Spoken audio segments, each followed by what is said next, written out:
पण हस्तिनापूर नरेश राजा संवरण यांच्यावर मात्र या अखिल विश्वाला प्रकाशमान करणारी देवता सूर्य देवता यांचा क्रोध मात्र एकसारखा थैमान खातो.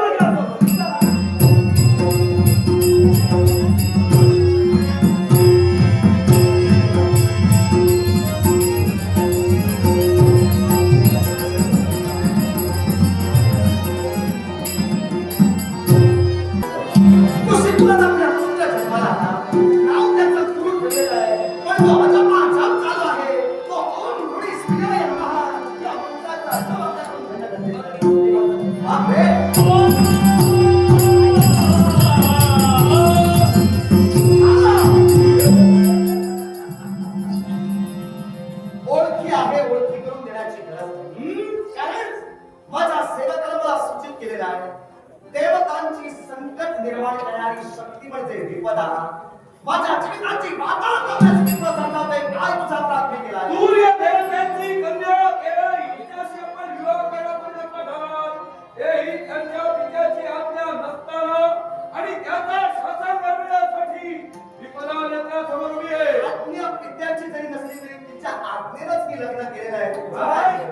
म्हणजे आपण आपल्या इतिहासाचा धीरी धोकावताय की हा अविचार धोकावताय? माझ्या इतिहासाशी तुझा काही संबंध पोचत नाही. मी तुझ्या इतिहासापर्यंत पोचलेलो नाही, अर्थात तू माझ्या इतिहासापर्यंत पोचू नये. हे लक्षात ठेव, आपल्या इतिहासापर्यंत मी का पोचतोय याला कारण आहे सूर्य देवते सोबत धर्म करताना एक वेळ आपण परास्त झालात. मग ज्याप्रमाणे क्षत्रियाचा शहरातून निघालेला तेव्हा धनुष्यातून निघालेला शहर पुनश्च माघारी येत नाही, त्याप्रमाणे एकदा आपण पराजित झाला मग हिरापर्यंत पुनश्च का स्वीकारला? मी तिच्याशी लग्न केलं हे वास्तव सत्य आहे, पण तिला स्वीकारल्याच्या मुळाशी कारण मी माझ्याबद्दल स्वीकारलेलं नाही.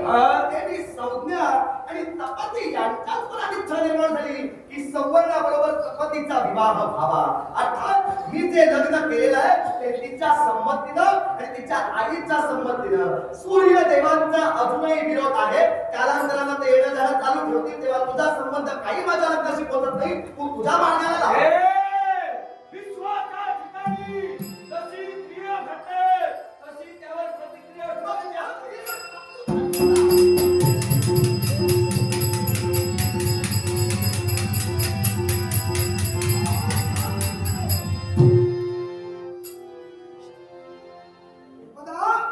गुरु वशिष्ठ नमस्कार मी करते. आशीर्वचन आपण इथं मध्यंतरी आलो याला कारण आहे. का म्हणून? ज्या कुणाचा गुरुपद आम्ही स्वीकारलं त्यांचं रक्षण करणं माझं कर्तव्य आहे. तेव्हा तू तुझ्या किंवा कर्तव्याशी प्रामाणिक आहेस मला कळत आहे. मी सर्व जाणलोय तू इथं काय आहेस, पण तुझं कर्तव्य पूर्ण झालं असा समज आणि इथून ना पेक्षा माझ्या क्रोधाला बळी पडशील. ब्राह्मण स्वावलंबी आणि शरणागती असतात. सूर्य देवतेने तो मागायला लागलाय, तो शरणागती झाला, याला शिल्लक करणार नाही.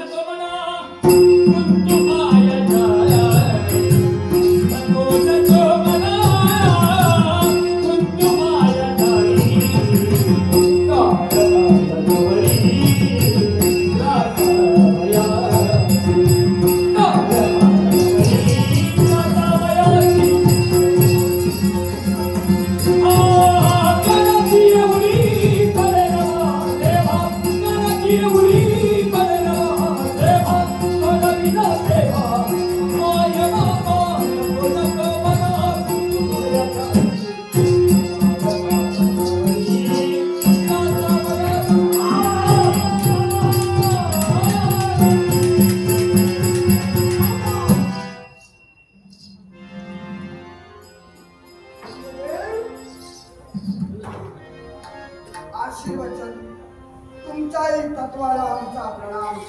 पण बरं केला तुम्ही योग्य वेळी आलात. विपदा माझ्या आज्ञेने बाहेर पडली. तिला घ्या आणि चला इथून. आश्चर्य वाटलं. काय? सूर्यकुळाचे गुरु म्हणून तुम्ही या विश्वात नटलात. हो, सूर्यकुळाचे गुरु म्हणून सन्मानित झालात आणि आज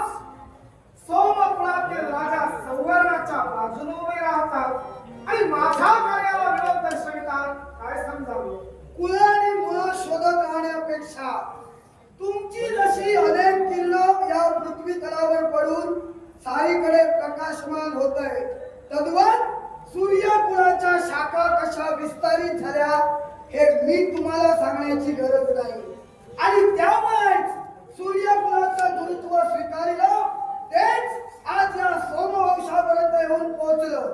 आणि म्हणूनच सोमवंशात जन्माला आलेल्या साम्राट हस्तिनापुराचा राजा असणाऱ्या संवरणाचं रक्षण करणं हे माझं तुमचा कर्तव्य आहे. जास्तीत जास्त कल मला तर वाटतोय सोमवंशाकडे आहे. कसा काय? तुम्ही काय म्हणालात की विश्वाकुळाच्या सूर्यकुळाच्या शाखा विस्तारित करण्याचा प्रयत्न केला, शाखा विस्तारित केला.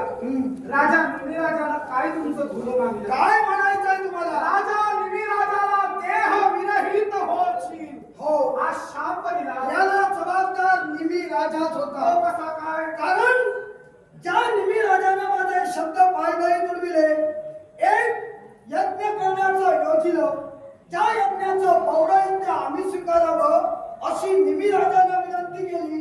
पण तुम्हाला माहित असेल त्यावेळी इंद्रदेवानी आम्हाला केवळ विश्व कल्याणासाठी योजलेल्या 500 वर्ष चालणाऱ्या यज्ञाचं पौराणिक करण्याचं आधीच निमंत्रण दिलं होतं. मोठं घबाड तुम्हाला अगोदर मिळालं. लक्षात ठेवा, आम्ही जसं आमचं पोट भरतोय म्हणताय ना, तशी तुमची देखील पोट त्या यज्ञावरच भरताय. निश्चितच. त्यामुळे कुणाच्या पोटाकडे बघू नका. हे वशिष्ठ महान, हा, पण केवळ कुलगुरू ज्या गोष्टीचे आता होता, ऐका. त्या कुलगुरूंना सन्मान नव्हता. ऐका, मी साक्षात विश्वाच्या कल्याणासाठी चालणाऱ्या यज्ञाचं 500 वर्ष चालणाऱ्या यज्ञाचं पौराणिक मग 500 वर्षासाठी? मी जाताना त्या निमिराजांना सूचित केलं, मी आधी ते निमंत्रण स्वीकारलेलं आहे, तेव्हा तो यज्ञ पूर्ण झाल्यानंतर तुमच्या मुलीचा यज्ञ पूर्ण करूया, त्याचं पौराणिक मी स्वीकारेन.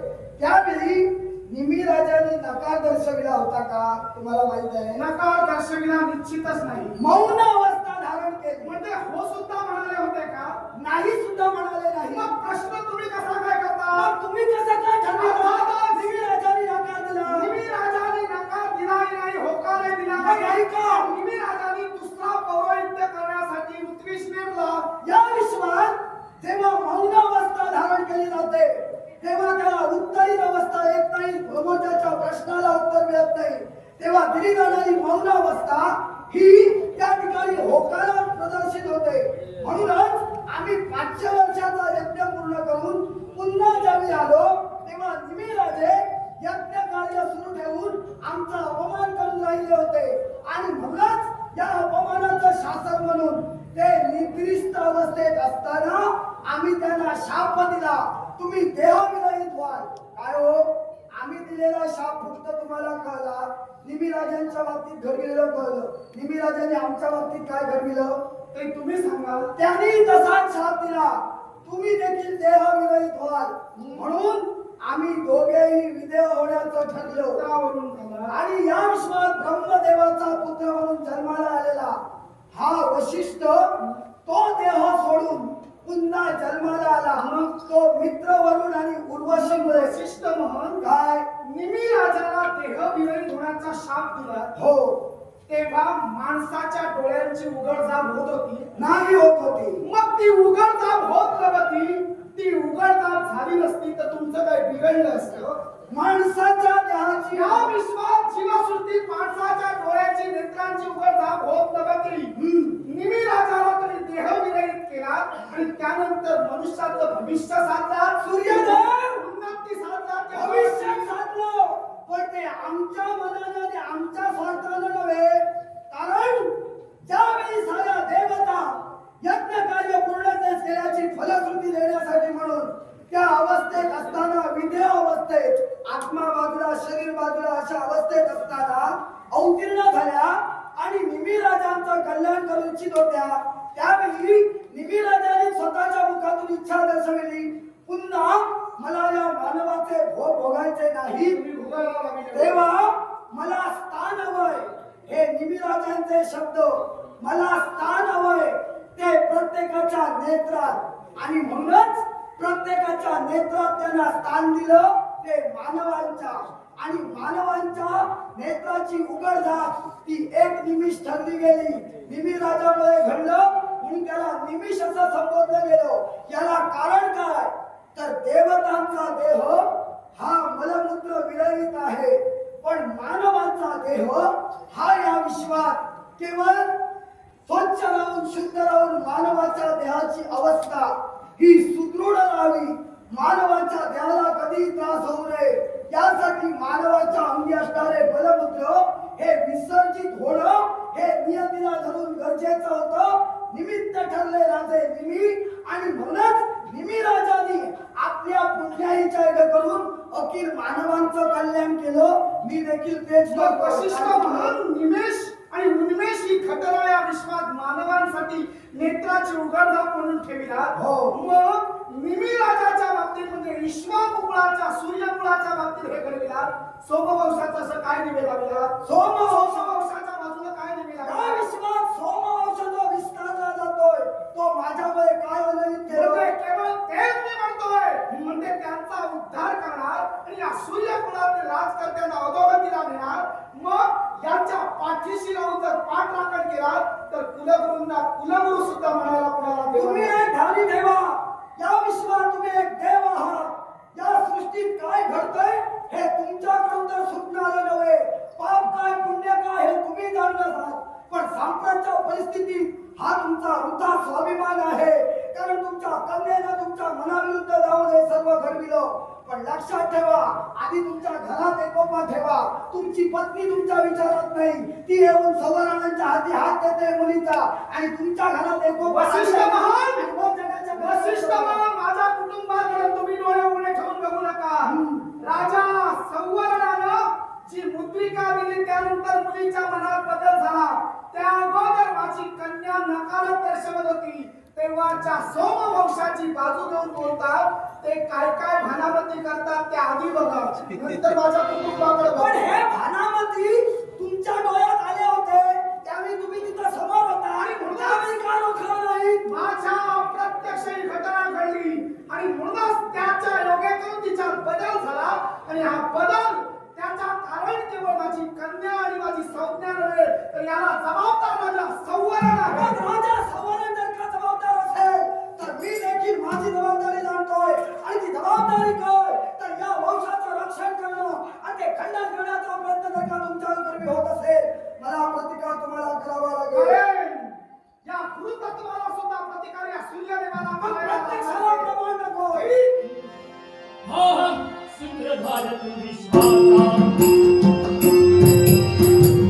तुझे गूढ ज्ञान सूत्रधार तू विश्वाचा तुझे गूढ ज्ञान चालगती ते फिरवीची चक्रते महार चालगती ते फिरवीची चक्रते महार निरे मोक्ष तुझ्या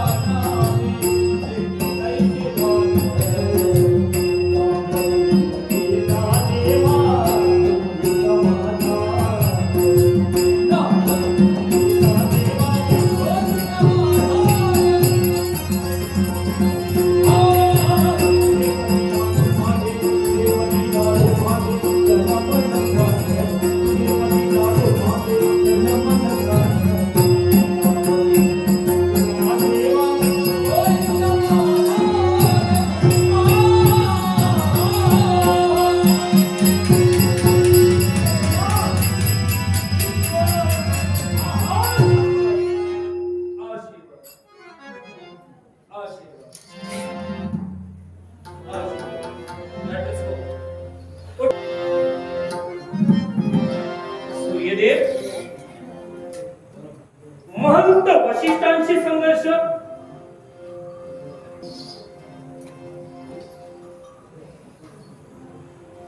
जे जन्माला ब्राह्मण जे कर्माला सुद्धा ब्राह्मण महंत वशिष्ठ यांच्याशी तुम्ही संघर्ष करता. सूर्यदेव वशिष्ठ सूर्यकुलाचे गुरु आहेत. तुम्ही सूर्यकुलाचे कुलपती आहात. मग तुम्ही वशिष्ठांशी संघर्ष करून स्वतःच कुळ नष्ट करता असं वाटत नाही का? सुंदर सल्ला देणं, मार्गदर्शन करणं हे या कुलगुरूंचं कर्तव्य आहे. पण माझ्या कार्यप्रणालीत अडथळा आणणं याचा बहुमान मी त्यांना दिला नाही. आणि माझी कार्यप्रणाली एकच, राजा संवरण यानं घडविलेला प्रमाण, आणि या प्रमाणासाठी हस्तिनापूरची राख रांगोळी मी करणार. राजा संवरण आमचा एकनिष्ठ भक्त आहे आणि भक्तांच्या संरक्षणासाठी नव्हे तर वशिष्ठांच्या संरक्षणासाठी शिव शंभू इथं उतरलाय. वा, म्हणजे राजाचा पुळका आला, विश्व स्थिर होत आहे, विश्व अचेतन होत आहे, त्याला चेतना आणि स्थिरता देण्यासाठी सूर्यापर्यंत आला का? नक्की.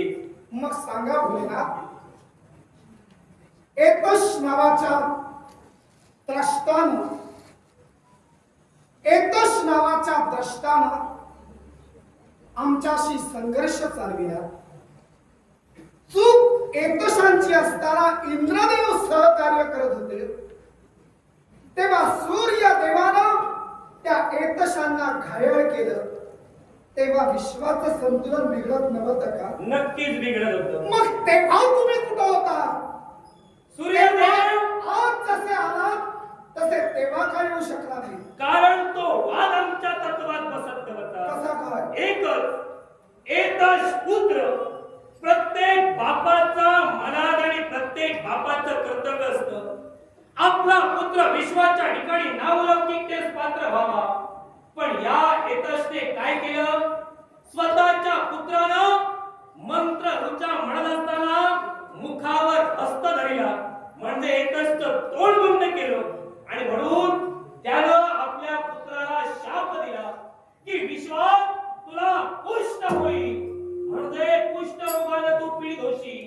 एका पुत्राला बापा कर्मी दिलेलं शासन हे आमच्या तत्वात मुळीच बसत नाही आणि म्हणून आम्ही तिथं आलो नाही. मंत्र ऋचा निर्मित करत असताना एतशांच्या मुखावर मुलानं हात ठेवला, म्हणून केवळ त्यांनी मुलाला शाप दिला की तुला कुष्ठ होईल, हे तुमच्या तत्वात बसत नाही. मग स्वतःच्या मुलाचं शिर उडवताना त्रिशूळानं शिरच्छेद करता, हे तुमच्या तत्वात बसतं. सूर्यदेव पुन्हा समोर बोलता, लहान तोडी मोठा काय बोलता? विचार करून बोला. मी विचार करूनच बोलतो. मी माझ्या कुळाचा आणि माझ्या तत्वाचा स्वाभिमान आहे. सूर्यदेव, मी माझ्या पुत्राचा शिरच्छेद केला. 4 कारण आहेत. तुम्हाला किती देऊ की सांगा? तुम्ही कारण क्रमांकानुसार सांगितलं तरी ऐकेल. मग ऐका. पहिलं कारण, तो मळीचा बाळा माझा पुत्र होता याची कल्पना मला नव्हती. वा. दुसरं कारण, गजासुर मारला होता आणि गजासुराचा शेवट करून त्या गजासुराचं शिर त्या माझ्या पुत्राला लावलं, म्हणून विश्वाच्या ठिकाणी तो गजानन म्हणून सिद्ध झाला. आता पुढची 2 कारण तुमच्याच घरातली. एक म्हणजे तुमचा पुत्र आणि तुमची स्नुषा, आणि दुसरं म्हणजे तुमचा बाप. ज्यावेळी नवीन बालक जन्माला आलाय, याचं मुखकमल पाहण्यासाठी तुमचा पुत्र म्हणजे शनिदेव आज तिथं येत होता, त्यावेळी तुमची स्नुषा म्हणजे त्याची पत्नी याच वेळी तिला त्याचा संग हवा होता, आणि म्हणून बळजबरीनं शनिदेव तिथून निघाला. त्यावेळी तुमच्या स्नुषेनं त्याला शाप दिला की ज्याच्यावर तुझी दृष्टी पडेल तो अधोगतीला प्राप्त होईल. मग ज्यावेळी शनिदेव तिथं आला, शनिदेवाला लोह प्रिय, आणि या लोहाच्या पातीवर त्याची दृष्टी पडली, आणि या लोहाच्या पातीवर शनिदेवाची दृष्टी पडल्या कारणानं माझ्या बाळाचा शिरच्छेद झाला. आणि चौथं कारण काय हो? मी माझ्या पुत्राचा शिरच्छेद केला. हे कुणाचे शब्द सत्य केले? कुणाची? कुणाचे केले? आमच्या पितृदेवतेचे. तुमच्या पितृदेवतेचे केले. विसरलात? या अगोदर सुद्धा तुमचा आणि माझा वाद झाला होता, आणि त्यावेळी तुमच्या पितृदेवतेला म्हणजे कश्यपांनी या शिवशंभूला शाप दिला की तो सुद्धा एक ना एक दिवस तुझ्या पुत्राचा शिरच्छेद करशील. मग तुमच्या पितृदेवतेचे शब्द सत्य सत्य करण्यासाठी आम्ही आमच्या पुत्राचा शेवट केला. काय अधर्म मग केला? सूर्याचा शिरच्छेद झाला याला मुळात जबाबदार कोण? सूर्यदेवाचा शिरच्छेद झाला या मुळात जबाबदार आम्ही. सुमाळी आणि माळी या दैत्यांना पाठ राखून राक्षसांना करणारे कोण? नक्की तुम्ही तुम्ही. देवतत्वांचे श्रेष्ठत्वाचे दैवत ना. मग सुमाळी आणि माळी याला पाठीशी घालून तुम्ही झगडत होतात आणि म्हणूनच सूर्यदेवावर आक्रमण होत होतं आणि याच्यासाठी तुम्ही मला विरोध दर्शविलात आणि माझा शिरच्छेद केला. विश्व अंधकारमय झालं म्हणूनच कश्यप पित्यांनी तुम्हाला शाप दिला. काय चुकलं? मग सूर्यदेव दोषी तुम्ही होतात. शाप भोगावा तुम्हाला लागला. दोष माझ्या वडिलांचा नव्हे. मग त्यात दोष तुम्हाला माझा दिसला. काय हो दंभोन न्याय. हो दंपोद्भव पूर्णपणे न्याय. मग हा भक्त कुणाचा? तुमचा भक्त. तुमची त्याला भक्ती केली. वरदान काय दिला? सहस्त्र कवच परिधान केला आणि ती सुद्धा एक कवच फोडण्यासाठी 1000 वर्ष. आणि जो कोणी ते कवच फोडेल तो क्षणार्धात मृत्युमुखी पडेल. मग ते तो दंभोद्धव यावेळी ज्या विश्वावर आकार बाजू लागला त्यावेळी नर आणि नारायण हे दोन्ही त्याच्याशी युद्ध करण्यासाठी तयार झाले. 1000 वर्ष नर युद्ध करायचा, एक कवच फोडायचा, मृत्युमुखी पडायचा. ती 1000 वर्ष नारायण भक्ती करायचा. भक्तीच्या प्राबल्यानं नराला जिवंत करायचा. नर भक्तीला बसायचा. नारायण 1000 वर्ष युद्ध करायचा. अशी 1000 वर्ष 1000 कवच त्यांनी फोडली. त्यावेळी तुम्ही जे देवतांच्या माती संकट मारिलात ते या देवतांच्या वातावरण धुवून गेलं. मग त्यावेळी देवतांच्या बाबतीत तुम्ही केला तो अधर्म नव्हे का? भोलेनाथ आमचे कुणी शक्यतो भक्त नाहीत आणि एकाच दुसरा निर्माण झाला की तुम्हाला कुठंतरी सलत म्हणा. कारण तुमचे पुष्कळ आहेत मात्र तुमच्या भक्तांमुळं आम्हा इतरत्र देवतांना भोग भोगावे लागले. तेव्हा मात्र आम्ही मुकाट्यानं सहन केलं. मग राजा संवरांच्या बाबतीत मी न्याय करत असताना या सूर्यदेवतेच्या मध्यस्थानी वशिष्ठांना तुम्हाला येण्याची गरज नव्हती. सर्व विश्वाचा मी मुळात स्तंभ आहे. वा. या विश्वात काय घडवायचंय याचं पूर्ण ज्ञान मला आहे, पण त्याची वाच्यता मी इथं करू शकत नाही. मुळा स्तंभ मी मानतोय आणि पुढं काय बोलावं मला कळतंय. माझं दैवत शिव आहे. या शिवासमोर मला बोलणं सुद्धा किती बोलावं हे कळतंय. पण किती झालं तरी माझं स्पष्टीकरण दिल्याशिवाय सूर्य योग्य आहे की अयोग्य कळणार नाही. पण जर का माझ्या संवरणाच्या छळवादाच्या बाबतीत कुणी देवता तुम्ही आला असाल हे मान्य मी करणार नाही. सूर्यदेव राजा संवर्णाला अवैधानाचा मी दिलंय आणि तोपर्यंत शिव त्याच्या पाठीशी आहे. विश्वाची कोणती भाषणी शक्ती त्याचं काही वाईट करू शकत नाही. पाठी राखा. तो या सूर्याचा वैरी आहे. स्वीकार आहे तुमचा. सोपविले देव सारे शंभुदेव हाती. सोपविले देव सारे शंभुदेव हाती. कैवल्याच्या वाटेवरती देव माझा तारा. कैवल्याच्या वाटेवरती देव माझा तारा. सोपविले देव सारे शंभुदेव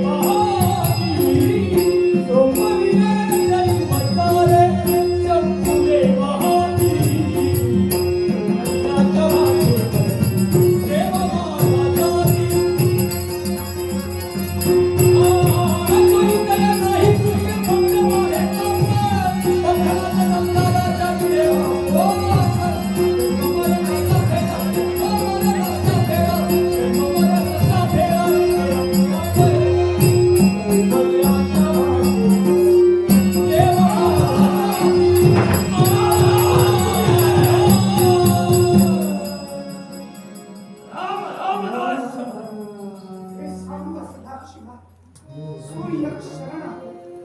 एकदा शिरकवर आपण तोडीला विश्व अंधकारमय झालं. या रुद्र देवतेने पुन्हा शिरकवर तोडीला असेल तर नाही या सूर्याचा विश्वात नामोहरण होईल. तेव्हा क्षमा करा. हे सूर्यदेव पश्चातापेन शुद्धता. जो शरण आहे त्याला मरण नाही. माझ्या मनात शंका आहे. शंका? सूर्य देवतेनं राजा संवरणला हरेक प्रकारे ग्रासण्याचा प्रयत्न केला, पण किती झालं तरी माझे सर्व प्रयत्न फोल ठरले. याच्या मनाशी कारण की सूर्य राजा सवर्णाच्या राशीत सप्तम स्थानी प्रवेश करण्याचं कर्तव्य तुझ्याकरवी घडलं, पण राजा सवर्णला सूर्य कोप झाला नाही. याच्या मुळाचे कारण काय असेल तर महंत वशिष्ठ हे ज्यावेळी ध्यानधारणेत होते त्यावेळी भविष्यात काय घडणार आहे याची कल्पना वशिष्ठांना झाली, आणि ती कल्पना योग्य वेळी राजा संवरण याला दिली. पण राजा संवरण तपतीशी विवाह करून संसारात मग्न झाला आणि राजसुखाकडे आणि जनतेकडे त्याचा दुर्लक्ष झालं. ही संधी तू साधलीस आणि बाराही नेत्र उघडून या हस्तिनापुरात अवकाळ तू माजविलास, पण आम्ही यांना अन्याय केला. आम्ही यांना संकेत दिला आणि त्याकरवी या संवर्णाकरवी प्रतिनिधी प्रति शुभारंभी ओम भुणी सूर्याय नमः या सूर्य मंत्राचा 108 वेळा जप करत सूर्य नाडाला अर्घ देत जो कुणी मार्गात ब्राह्मण भेटेल त्याची इच्छा पूर्ण करण्याचं कर्तव्य या राजा संवर्णाकरवी झालं, आणि म्हणून सूर्याचा प्रकोप त्याला ग्रासला नाही. हस्तिनापुरात अवर्षण झालं, पण हे अवर्षण आता दूर होणार नाही, तर तपती आणि सवर्ण यांच्या ऋषिकुलात जो पुत्र जन्माला आला त्याचं नाव म्हणजे कुरु. हा कुरु 12 वर्षानंतर ही हस्तिनापुराची भूमी सोन्याच्या नांगरानं 7 कोस नांगरे. त्यावेळी या पुण्यवंत राजानं ही भूमी नांगरल्या कारणानं सारे देव देवता प्रसन्न होऊन योग्य रीतीनं मुबलक पर्जन्यवृष्टी इथं करतील आणि त्यावेळी हे अवर्षण दूर होईल. पण या मधल्या काळातील 12 वर्षात या हस्तिनापुराच्या जनतेचं का तर ही सूर्य कन्या म्हणजे तपती आपल्या शरीरातून एक जलधारा निर्माण करेल. तपती या जलधारा या हस्तिनापुरात निर्माण करेल आणि म्हणून या विश्वाच्या ठिकाणी ती तापी नदी म्हणून प्रसिद्ध होईल. या विश्वात कुठेही अवर्षण पडलं असेल तरी तापी नदीच्या पात्राचं पाणी केव्हाही आटणार नाही असा आमचा हिला आशीर्वाद आहे. एवढंच नव्हे तर हा कुरु ही भूमी नांगरून पुन्हा हे हस्तिनापूर सुजलाम सुफलाम करेल आणि म्हणून या सोमवंशाला याच्या पुढे कुरु वंश म्हणून ओळखलं जाईल. कुरु वंश म्हणून ओळखलं जाईल. ही तपती आणि या तपतीच्या नावाने या कुळात जन्माला येणारे राजकर्ते हे दाम्पत्य वंश म्हणून ओळखले जातील. एवढंच नव्हे तर हा कुरु ही भूमी सोन्याच्या नांगरानं नांगरे आणि म्हणून या कुरुवरून या ठिकाणी ही भूमी कुरुक्षेत्र म्हणून ओळखलं जाईल. या कुरुक्षेत्रात विश्व संवर्धनासाठी आणि धर्म संगोपनासाठी एक महाभयान महाभारतीय युद्ध होईल आणि या युद्धात ते मरण पावतील त्यांना यमयातना लागणार नाही तर ते सदेह मोक्ष प्राप्तीस जातील असा या शिवशंभूचा शुभाणी मंगल